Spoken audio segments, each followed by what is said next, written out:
આજે આપણે ચર્ચા કરીશું ખૂબ જ મહત્વનો મુદ્દો.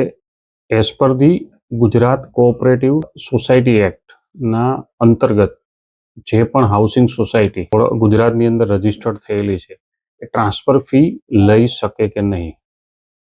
તો આપણે ચર્ચા કરીશું.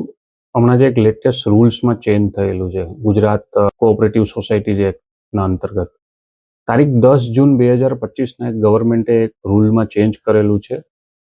એના પ્રમાણે 0.5% ઓફ ધી સેલ્સ વેલ્યુ અથવા ₹1,00,000 જે પણ ઓછું હોય એ હાઉસિંગ સર્વિસ સોસાયટી કે હાઉસિંગ સોસાયટી ટ્રાન્સફર ફી પેટે પોતાના સભાસદ પાસેથી લઈ શકશે.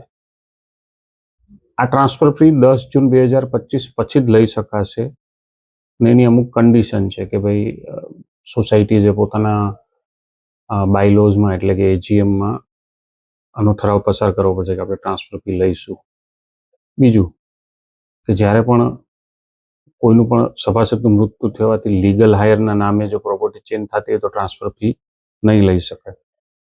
આ જે ટ્રાન્સફર ફીની લિમિટ છે એ પ્રમાણે જ ફી લેવાની રહેશે. તથા તમે વિકાસ ફી કે બીજું કોઈ પણ ઇન્ફ્રાસ્ટ્રક્ચર યુઝ કે બીજા કોઈ પણ ઇનડાયરેક્ટલી રીતે બીજી કોઈ પણ જાતની ફી અથવા ફંડ નહીં લઈ શકશો. એટલે આ પોઝિશન થઈ તમારી 10 જૂન 2025થી.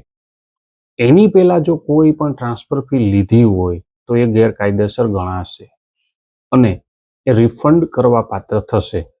કારણ કે 28 એપ્રિલ 2016 એક નોટિફિકેશન ગવર્મેન્ટે બહાર પાડેલું જેની અંદર ક્લિયર કટ લખેલું છે કે સર્વિસ સોસાયટી એટલે કે કોઓપરેટિવ હાઉસિંગ સર્વિસ સોસાયટી જેમાં સર્વિસ વર્ડ આવે છે એ સોસાયટીઓ કે જે ખાલી કોમન ફેસિલિટીના મેન્ટેનન્સ માટે હોય છે એ લોકો કોઈ પણ જાતની ટ્રાન્સફર ફી લઈ શકતા નથી.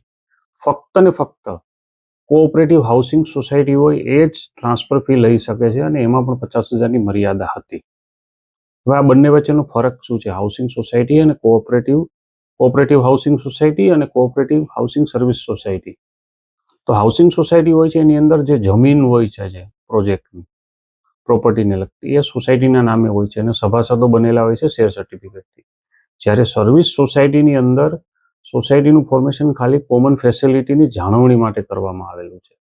એટલે જો 10 જૂન 2025 પહેલા તમારી પાસે કોઈ પણ જાતની ટ્રાન્સફર ફી લીધી હોય સર્વિસ સોસાયટીના કેસમાં તો તમે રિફંડ લઈ શકો છો અને જો રિફંડ ના આપે તો તમે રજિસ્ટ્રારને કમ્પ્લેન પણ કરી શકો છો.